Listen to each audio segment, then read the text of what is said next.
अंतरिक्ष में कहीं ऐसा भी कुछ हो सकता है जो हमारी तरफ बढ़ रहा हो और हमें अभी तक उसका पता भी ना हो। हम रात के आसमान में तारे देखते हैं और हमें लगता है कि सब कुछ शांत है, स्थिर है, लेकिन असल में अंतरिक्ष कभी भी शांत नहीं होता। वहां हर सेकंड कुछ ना कुछ चल रहा होता है। अरबों खरबों पिंड लगातार गति में हैं और उन्हीं में से कुछ ऐसे भी हैं जो किसी भी सिस्टम का हिस्सा नहीं है।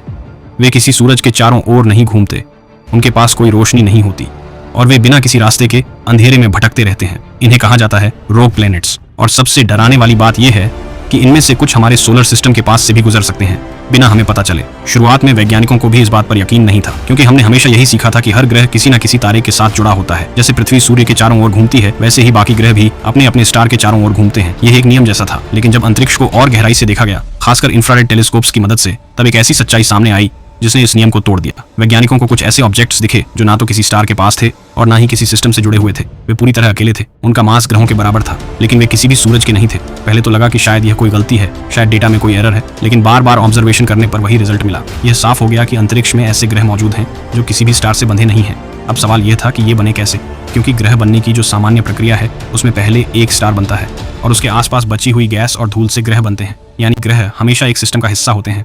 तो फिर ये अकेले कैसे हो गए? वैज्ञानिकों ने इसके लिए कई संभावनाएं बताई। सबसे पहली संभावना थी ग्रेविटेशनल इजेक्शन।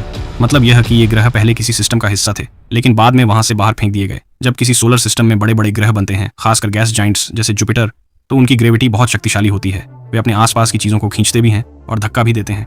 कई बार ऐसा होता है कि दो बड़े ग्रहों की ग्रेविटी आपस में टकराती है और उस टकराव के कारण कोई छोटा ग्रह अस्थिर हो जाता है, उसकी ऑर्बिट बदल जाती है और धीरे धीरे वह सिस्टम से बाहर निकल जाता है। एक बार जब कोई ग्रह अपने स्टार की ग्रेविटी से बाहर निकल जाता है तो वह कभी वापस नहीं आता। वह बस उसी दिशा में चलता रहता है, हमेशा के लिए। यही वह पल होता है जब एक सामान्य ग्रह एक रोग प्लैनेट बन जाता है। दूसरी संभावना और भी ज्यादा रहस्यमयी थी। कुछ वैज्ञानिकों का मानना था कि कुछ ग्रह सीधे गैस और धूल के बादल से बन सकते हैं, बिना किसी स्टार के बने ही। जब अंतरिक्ष में गैस का कोई हिस्सा अपने आप सिमटता है तो वह एक छोटा पिंड बना सकता है। अगर वह पिंड इतना बड़ा नहीं होता कि स्टार बन सके, तो वह एक ठंडा अंधेरा ग्रह बन जाता है। यानी वह कभी किसी सिस्टम का हिस्सा था ही नहीं, वह शुरू से ही अकेला था। जब इन दोनों थ्योरी को टेस्ट किया गया और ज्यादा ऑब्जर्वेशन किए गए तो एक चौंकाने वाली बात सामने आई। ऐसे ग्रह बहुत ज्यादा संख्या में मौजूद हैं। कुछ स्टडीज के अनुसार हमारी मिल्की वे गैलेक्सी में रोग प्लैनेट्स की संख्या तारों से भी ज्यादा हो सकती है। मतलब जितने तारे आप आसमान में देखते हैं, उससे कई गुना ज्यादा ग्रह ऐसे हैं जो आपको दिखाई ही नहीं देते। वे अंधेरे में छिपे हुए हैं और यही बात इस कहानी को और भी डरावना बनाती है, क्योंकि जो चीजें दिखाई नहीं देती उनका अंदाजा लगाना मुश्किल होता है। अब सोचिए, अगर ऐसा कोई ग्रह हमारी तरफ बढ़ रहा हो तो हमें कैसे पता चलेगा? यही सबसे बड़ा चैलेंज है। रोग प्लैनेट्स को देखना बहुत मुश्किल होता है, क्योंकि उनके पास कोई रोशनी नहीं होती। वे किसी स्टार की रोशनी को रिफ्लेक्ट भी नहीं करते। इसलिए वैज्ञानिक उन्हें ढूंढने के लिए खास तकनीकों का इस्तेमाल करते हैं। इनमें से एक है इंफ्रारेड ऑब्जर्वेशन। हर ऑब्जेक्ट, चाहे वह कितना भी ठंडा क्यों ना हो, थोड़ा बहुत हीट जरूर छोड़ता है और उसी हीट को डिटेक्ट करके वैज्ञानिक इन ग्रहों को पहचानते हैं। लेकिन यह भी आसान नहीं है, क्योंकि ये ग्रह बहुत दूर होते हैं और उनकी हीट बहुत कम होती है। फिर भी आधुनिक टेलीस्कोप्स इतने सेंसिटिव हो चुके हैं कि वे इस हल्की सी हीट को भी पकड़ सकते हैं। एक और तरीका है माइक्रोलेंसिंग। जब कोई भारी ऑब्जेक्ट किसी दूर के तारे के सामने से गुजरता है तो उसकी ग्रेविटी उस तारे की रोशनी को मोड़ देती है। इससे वह तारा थोड़ी देर के लिए ज्यादा चमकने लगता है। इस छोटे से बदलाव से वैज्ञानिक समझ जाते हैं कि वहां कोई अदृश्य पिंड मौजूद है। इसी तकनीक की मदद से कई रोग प्लैनेट्स को खोजा जा चुका है। अब सवाल यह है कि ये ग्रह कैसे होते हैं, इनकी दुनिया कैसी होती है। अगर हम किसी रोग प्लैनेट पर खड़े हों तो हमें क्या दिखाई देगा? सबसे पहले पूरा अंधेरा, क्योंकि वहां कोई सूरज नहीं है। ना दिन होगा ना रात, क्योंकि रोशनी ही नहीं है। आसमान हमेशा काला रहेगा। तारे दिख सकते हैं, लेकिन वे बहुत दूर होंगे और बहुत छोटे दिखाई देंगे। तापमान बेहद कम होगा, -200 डिग्री सेल्सियस या उससे भी नीचे। पूरा ग्रह बर्फ से ढका हुआ हो सकता है। अगर वहां कोई वातावरण है तो वह भी जम सकता है। लेकिन इसके बावजूद कहानी यही खत्म नहीं होती, क्योंकि कुछ वैज्ञानिकों का मानना है कि इन ग्रहों के अंदर जीवन की संभावना हो सकती है। ये सुनने में अजीब लगता है, लेकिन इसके पीछे एक वैज्ञानिक कारण है। अगर कोई ग्रह काफी बड़ा है तो उसके अंदर बहुत ज्यादा प्रेशर होता है। ये प्रेशर हीट पैदा करता है। इसके अलावा ग्रह के अंदर मौजूद रेडियो एक्टिव तत्व भी धीरे धीरे गर्मी पैदा करते रहते हैं। इसका मतलब यह है कि भले ही सतह पर सब कुछ जमी हुई बर्फ हो, लेकिन अंदर सतह के नीचे लिक्विड पानी हो सकता है। और जहां पानी है वहां जीवन की संभावना भी हो सकती है। पृथ्वी पर भी ऐसे स्थान हैं जहां सूरज की रोशनी नहीं पहुंचती, फिर भी वहां जीवन मौजूद है। समुद्र की गहराई में हाइड्रोथर्मल वेंट्स के आसपास छोटे छोटे जीव पाए जाते हैं जो सिर्फ केमिकल एनर्जी पर जिंदा रहते हैं।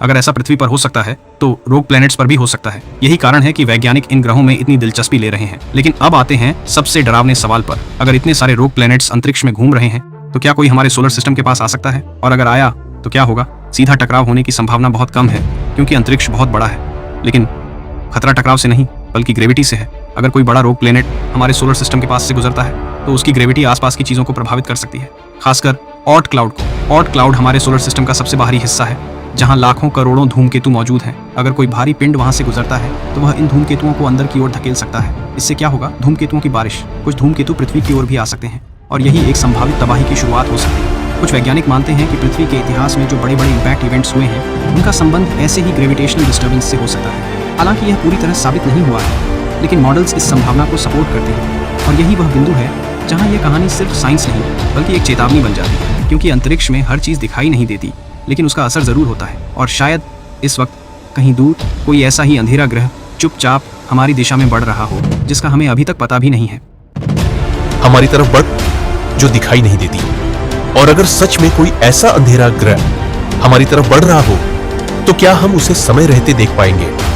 यही वह सवाल है जिसने वैज्ञानिकों को सबसे ज्यादा परेशान किया है, क्योंकि अंतरिक्ष में सबसे खतरनाक चीजें वही होती हैं जो दिखाई नहीं देती। हमारे पास टेलीस्कोप्स है, सैटेलाइट्स है, एडवांस टेक्नोलॉजी है, लेकिन फिर भी हर चीज को ट्रैक करना संभव नहीं है, खासकर उन ऑब्जेक्ट्स को जो रोशनी नहीं देते। रोग प्लैनेट्स ठीक ऐसे ही होते हैं। वे किसी तारे की रोशनी को रिफ्लेक्ट नहीं करते, उनका अपना कोई लाइट सोर्स नहीं होता और वे इतनी दूरी पर होते हैं कि उन्हें सीधे देखना लगभग नामुमकिन हो जाता है।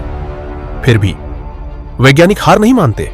उन्होंने ऐसे तरीकों को विकसित किया है जिनकी मदद से इन अदृश्य पिंडों को खोजा जा सकता है। इनमें सबसे महत्वपूर्ण है माइक्रो लेंसिंग। जब कोई भारी ऑब्जेक्ट जैसे एक रोग प्लैनेट किसी दूर के तारे के सामने से गुजरता है तो उसकी ग्रेविटी उस तारे की रोशनी को मोड़ देती है।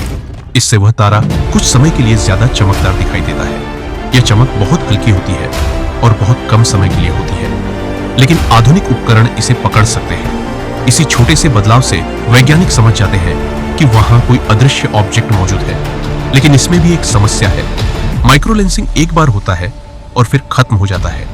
उसके बाद वह ऑब्जेक्ट फिर से दिखाई नहीं देता। यानी हम सिर्फ ये जान पाते हैं कि वह मौजूद है, लेकिन यह नहीं कि वह अब कहां है या किस दिशा में जा रहा है। यही कारण है कि रोग प्लैनेट्स को ट्रैक करना लगभग असंभव है और यही उन्हें और भी खतरनाक बनाता है। अब सवाल यह है कि क्या हमारे पास कोई ऐसा सिस्टम है जो हमें पहले से चेतावनी दे सके? इस सवाल का जवाब पूरी तरह हाँ भी नहीं है और ना भी नहीं। कुछ मिशन ऐसे हैं जिनका उद्देश्य अंतरिक्ष में छिपे हुए ऑब्जेक्ट्स को खोजना है, जैसे कि नासा का आने वाला mission Nancy Grice Roman space telescope. यह टेलीस्कोप खास तौर पर माइक्रो लेंसिंग इवेंट्स को डिटेक्ट करने के लिए डिजाइन किया गया है। इसका लक्ष्य है हजारों नए एक्सोप्लैनेट्स और रोग प्लैनेट्स की खोज, लेकिन यह भी उन्हें ट्रैक नहीं कर सकता। यह सिर्फ उनकी मौजूदगी का सबूत दे सकता है। अब एक और रहस्यमयी कहानी सामने आती है जिसे वैज्ञानिक प्लैनेट 9 कहते हैं। यह एक हाइपोथेटिकल ग्रह है जो हमारे सोलर सिस्टम के बाहरी हिस्से में कहीं मौजूद हो सकता है। कुछ वैज्ञानिकों ने देखा कि कुछ दूर के ऑब्जेक्ट्स एक अजीब पैटर्न में घूम रहे हैं। उनके ऑर्बिट्स एक दिशा में झुकी हुई है, जैसे कोई बड़ा पिंड उन्हें प्रभावित कर रहा हो। इससे यह संभावना सामने आई कि शायद एक बड़ा ग्रह बहुत दूर अंधेरे में छिपा हुआ है जिसे हम अभी तक देख नहीं पाए हैं। अगर प्लैनेट 9 सच में मौजूद है तो यह हमारे सोलर सिस्टम के डायनामिक्स को बदल सकता है, लेकिन अभी तक इसका कोई सीधा प्रमाण नहीं मिला है। फिर भी इसकी खोज जारी है। अब एक और सवाल उठता है, अगर कोई रोग प्लैनेट हमारे सोलर सिस्टम में प्रवेश कर जाए तो हमें सबसे पहले क्या संकेत मिलेंगे? शायद शुरुआत में कुछ भी नहीं, सब कुछ सामान्य लगेगा, लेकिन धीरे धीरे छोटे छोटे बदलाव शुरू होंगे। सबसे पहले असर पड़ेगा ऑर्ट क्लाउड पर, वह क्षेत्र जो हमारे सोलर सिस्टम के सबसे बाहरी किनारे पर है, जहां अनगिनत बर्फीले पिंड मौजूद है। अगर कोई भारी ग्रह वहां से गुजरेगा तो वह इन पिंडों को हिला देगा। कुछ धूमकेतु अपनी जगह से निकल जाएंगे और अंदर की ओर बढ़ने लगेंगे। पहले यह बदलाव बहुत छोटे होंगे जिन्हें नोटिस करना मुश्किल होगा, लेकिन समय के साथ यह संख्या बढ़ने लगेगी। अचानक धूमकेतुओं की संख्या बढ़ जाएगी, अंतरिक्ष में अजीब गतिविधियां दिखने लगेंगी। फिर कुछ धूमकेतु सूर्य के करीब आएंगे और कुछ पृथ्वी की दिशा में भी मुड़ सकते हैं। यह वह समय होगा जब वैज्ञानिक समझेंगे कि कुछ गड़बड़ है, लेकिन तब तक शायद बहुत देर हो चुकी होगी। अब सोचिए, अगर वह ग्रह और करीब आ जाए तो उसका प्रभाव और भी स्पष्ट हो जाएगा। ग्रहों की कक्षाओं में छोटे छोटे बदलाव शुरू हो सकते हैं। सैटर्न, यूरेनस, नेपच्यून जैसे बाहरी ग्रह सबसे पहले प्रभावित होंगे। उनकी गति में हल्का सा बदलाव, उनकी पोजीशन में मामूली अंतर, ये सब संकेत होंगे कि कोई बड़ा गुरुत्वाकर्षण स्रोत पास आ रहा है। और फिर एक दिन हम उसे देख पाएंगे। नंगी आंखों से नहीं, लेकिन टेलीस्कोप से।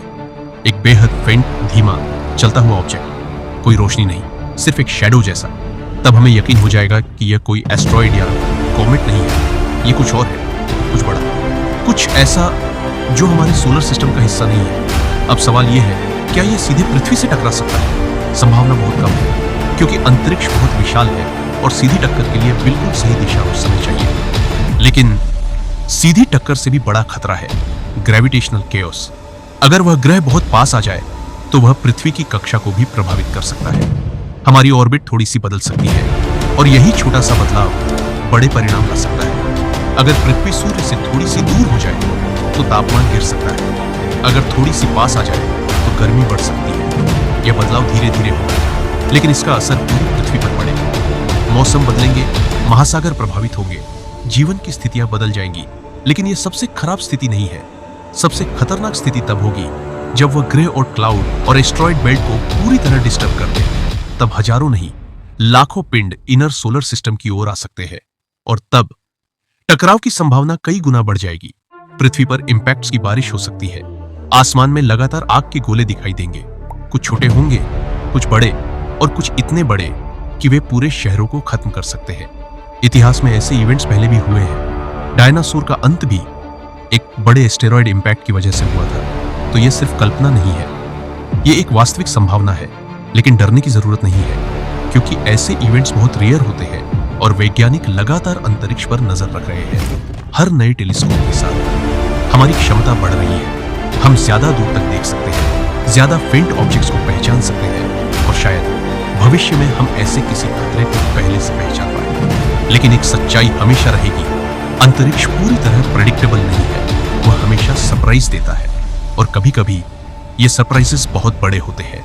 आज हम जिन चीजों को नहीं देख पा रहे, हो सकता है कल वही सबसे बड़ी खबर बन जाए। और शायद इस वक्त हमारी नजरों से दूर अंधेरे में छिपा हुआ कोई ऐसा ही ग्रह धीरे धीरे हमारी ओर बढ़ रहा हो।